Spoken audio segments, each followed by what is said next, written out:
Shalom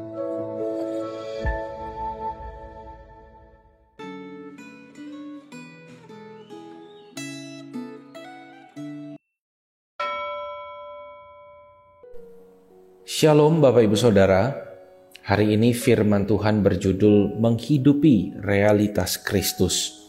Mari sebelum kita masuk dalam firman Tuhan, kita berdoa lebih dahulu. Kami mengucap syukur kepada Tuhan atas kehidupan yang masih Tuhan berikan kepada kami hari ini. Bahkan di dalam hari ini juga kami bisa mendengarkan firman Tuhan. Tolong setiap kami ya Tuhan untuk waktu yang singkat ini, firman Tuhan yang akan kami dengar itu tidak berlalu dengan sia-sia. Berbicaralah kepada kami, ya Tuhan. Di dalam nama Tuhan Yesus kami berdoa. Amin. Firman Tuhan diambil dari Kolose pasal yang kedua, ayat 16, sampai Kolose pasal yang ketiga, ayat yang keempat. Saya akan bacakan untuk kita semua dari Kolose pasal yang ketiga, ayat 1 sampai ayat yang keempat. Karena itu, kalau kamu dibangkitkan bersama dengan Kristus, carilah perkara yang di atas, di mana Kristus ada, duduk di sebelah kanan Allah. Pikirkanlah perkara yang di atas, bukan yang di bumi. Sebab kamu telah mati dan hidupmu tersembunyi bersama dengan Kristus di dalam Allah.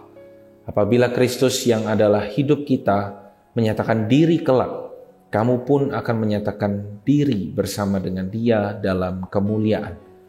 Sedemikian jauh bacaan firman Tuhan.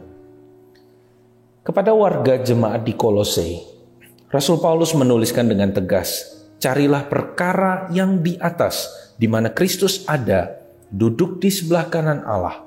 Pikirkanlah perkara yang di atas, bukan yang di bumi. Kebanyakan warga jemaat Kolose adalah orang-orang bukan Yahudi.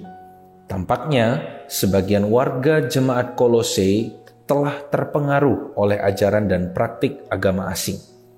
Mereka diajar untuk menaati Tuhan dengan sempurna, meninggalkan nafsu manusiawi, serta menyembah malaikat dan kekuatan roh. Sebaliknya, Rasul Paulus menegaskan bahwa Kristus ada bersama Allah Bapa di surga dan memerintah seluruh kuasa di alam semesta. Oleh karena itu, penyembahan kepada malaikat dan kekuatan roh tidak bisa diterima. Rasul Paulus mengajak kita untuk tidak lagi hidup dalam bayang-bayang hukum dan tradisi Taurat yang telah digenapi. Ia menegaskan bahwa semua peraturan tentang makanan, hari raya, dan ibadah hanyalah bayangan dari apa yang akan datang dan telah terwujud di dalam Kristus. Bila kita telah mati bersama Kristus, kita juga telah mati terhadap sistem dunia yang mengikat dan mendasarkan penilaian pada hal-hal lahiriah. Rasul Paulus tidak hanya mengajak kita meninggalkan cara hidup yang lama, tetapi ia mengarahkan pandangan kita ke atas, yaitu kepada Kristus yang duduk di sebelah kanan Allah. Hidup di dalam Kristus dengan perspektif surga akan membuat hidup kita tidak lagi dikuasai oleh kehendak yang berpusat pada diri sendiri, tetapi hidup kita diarahkan pada kehendak dan rencana Allah yang sempurna. Hidup dengan perspektif surga tidak berarti mengabaikan hal-hal yang berkaitan dengan dunia, tetapi berarti hidup dengan cara baru dalam melihat dunia, yaitu melihat dunia berdasarkan perspektif kebangkitan. Rasul Paulus menyatakan bahwa hidup kita tersembunyi bersama Kristus di dalam Allah. Dunia mungkin tidak melihat hal ini, akan tetapi ketika Kristus dinyatakan, kita pun akan dinyatakan bersama Dia dalam kemuliaan. Menjalani hidup dengan perspektif surga berarti membawa nilai-nilai kerajaan Allah ke dalam dunia yang sedang diperbaharui. Apakah Anda masih hidup dengan mengikuti nilai-nilai duniawi? Bacaan Alkitab hari ini mengingatkan kita untuk tidak terjebak dengan ritual agamawi yang kosong dan tradisi tanpa makna. Apakah Anda sudah meneladani Kristus dengan menjalani hidup yang penuh kasih dan pengampunan serta memegang pengharapan akan surga yang kekal?